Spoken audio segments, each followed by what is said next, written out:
ಇವತ್ತು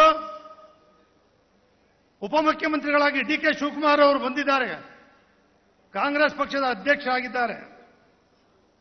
ಅವರನ್ನ ಮರೆಯುವಂಗೆ ಇಲ್ಲ ನಾನು. ಯಾಕೆಂದ್ರೆ ನಾನು ಯಾವತ್ತೂ ಕೂಡ ಒಂದು ಸಣ್ಣ ಸಹಾಯ ಮಾಡೋದು ಕೂಡ ನೆನೆಸ್ತೀನಿ. ಎಸ್.ಎಂ. ಕೃಷ್ಣ ಅವರು ಮುಖ್ಯಮಂತ್ರಿಗಳಾಗಿದ್ದಾಗ ಅವರು ಸಹಕಾರ ಮಂತ್ರಿ ಇದ್ರು. ನಾವು ಜನತಾದಳ, ನಾವು ಸಿದ್ದರಾಮಯ್ಯನವರೆಲ್ಲ ಸಹಕಾರ ಮಂಡಳದ ಅಧ್ಯಕ್ಷನಾಗಿ ಜಿ.ಟಿ. ದೇವೇಗೌಡನೇ ಮುಂದುವರಿಬೇಕು ಅಂತ ಮಾಡಿದರು.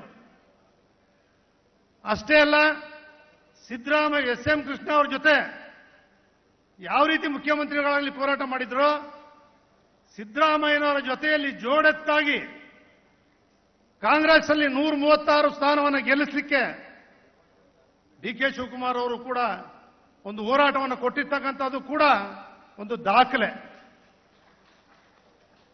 ಇನ್ನು ಉಸ್ತುವಾರಿ ಸಚಿವರಾಗಿದ್ದ ಮಹದೇವಪ್ಪನವರಂತೂ ಅದೃಷ್ಟವಂತರು.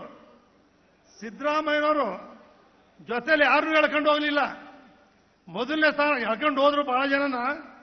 ಆದ್ರೂ ಮಹದೇವಪ್ಪನಿಗಂತೂ ಆರೋಗ್ಯ ಮಂತ್ರಿ, ಗ್ರಾಮೀಣ ಮಂತ್ರಿ, ಪಿಡಬ್ಲ್ಯೂಡಿ ಮಂತ್ರಿ, ಸಮಾಜ ಕಲ್ಯಾಣ ಮಂತ್ರಿ, ಒಬ್ಬ ದಲಿತ ನಾಯಕನನ್ನ ರಾಜ್ಯ ಮಟ್ಟಕ್ಕೆ ಜೊತೆಯಲ್ಲಿ ಕೊಂಡೊಯ್ದಂತಹದ್ದು ಸನ್ಮಾನ್ಯ ಸಿದ್ದರಾಮಯ್ಯನವರು.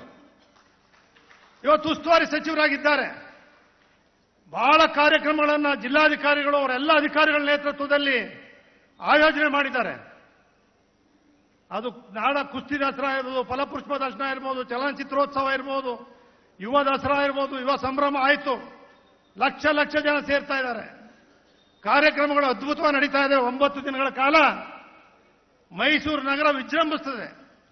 ಮುಖ್ಯಮಂತ್ರಿಗಳು ಹೇಳಿದ್ರು, ಅಲ್ಲೆಲ್ಲ ಕೇಳಿದ್ವಿ, ಸರ್ ಲೈಟ್ ಮಾತ್ರ ಸ್ವಲ್ಪ ದಸರಾ ಮುಗಿದ್ರು ಮುಂದುವರಿಬೇಕು, ಲೈಟ್ ನೋಡಿಕೆ ಬೇರೆ ಬೇರೆ ಭಾಗದಿಂದ ಕೂಡ ಬರ್ತಾರೆ ಅಂತ ಹೇಳಿದಾಗ ಅದು ಮುಗಿದ ಮೇಲೂ ಕೂಡ ಮೈಸೂರು ನಗರದಲ್ಲಿ ವಿದ್ಯುತ್ ಶಕ್ತಿ ಲೈಟ್ಗಳು ವಿಜೃಂಭಿಸಬೇಕು ಅಂತ ಆದೇಶವನ್ನು ಕೂಡ ಕೊಟ್ಟಿದ್ದಾರೆ.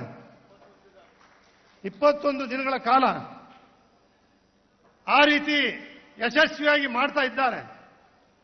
ಆದರೆ ಇವತ್ತು ಇನ್ನೂ ಸ್ವಲ್ಪ ಶಕ್ತಿ ಮೀರಿ ಮಾಡಬೇಕಾಗಿತ್ತು, ಇವತ್ತು ಸ್ವಲ್ಪ ಕಡಿಮೆ ಆಗಿದೆ.